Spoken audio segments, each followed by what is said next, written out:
Republican presidential candidate Senator Rand Paul warns America will be sorry if Donald Trump wins the White House. He says the GOP frontrunner is not a true conservative and would be worse than anything we've seen in Washington. And he joins us now live, Kentucky Senator Rand Paul. It's good to have you here in studio. Thanks for having me. Worse than anything we've had? Well, I think what conservatives have been unhappy about Washington is that there's so much deal-making going up there that true conservatives don't even represent the Republican Party. And I'll give you an example. The deals that were made recently to raise the debt ceiling and to put all the spending into one bill, I think Trump is really the art of the deal. He is a deal maker, and I don't think he'll be any different than what we have currently. And I think conservatives are going to be really disappointed when they discover, you know what, we thought he was angry and against Washington and it was protesting Washington. It turns out we got exactly what Washington's full of, deal makers. But it's not just conservatives that you have to appeal to ultimately win the presidency. Yeah, but I think the conservatives typically are a big force in the Republican Party, and I think as we discover and as conservatives discover that Donald Trump favors using the government through eminent domain to take private property from one property owner and give it to another. I mean, the example, there was a woman who had her house for 30 years, Vera Coking, and he went in, used local government, took her house, and tried to make a parking lot out of it. So I just don't think those are conservative notions. He was a big supporter of the bank bailouts, big supporter of the original Obama stimulus plan, big supporter of a stimulus and also a single-payer health care plan. None of those are conservative notions. But all of these criticisms that you rightly point out, you know, maybe are positions that he has taken over the years.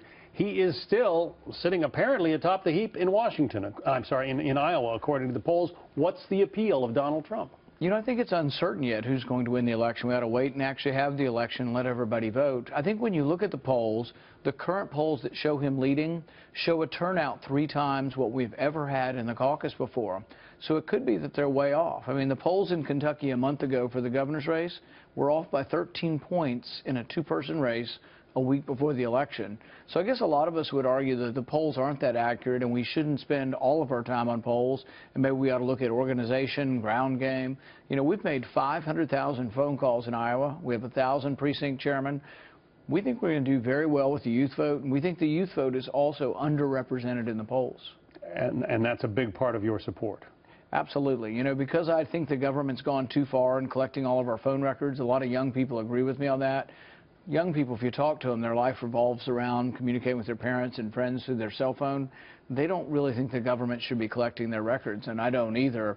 And because I've been a loud spokesman against this government surveillance, I think a lot of young people will come to our election and come to vote for me in the end. There's another billionaire who's making noises about getting into this race, Michael Bloomberg. Would you welcome his arrival? Well, you know, our initial response was I thought we already had one liberal billionaire in the race.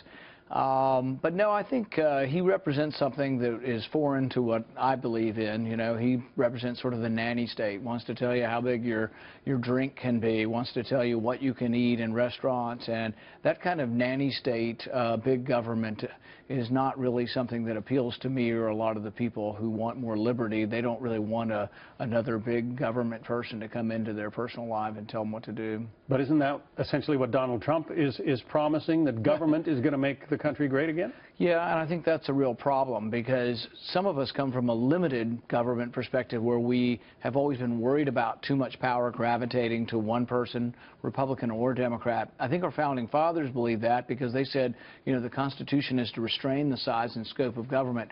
Donald Trump says, believe me, I'm rich, I'm smart, I'll take care of you, give me the power. And those of us from the limited government tradition say, well, you know, we just don't want too much power going to anyone.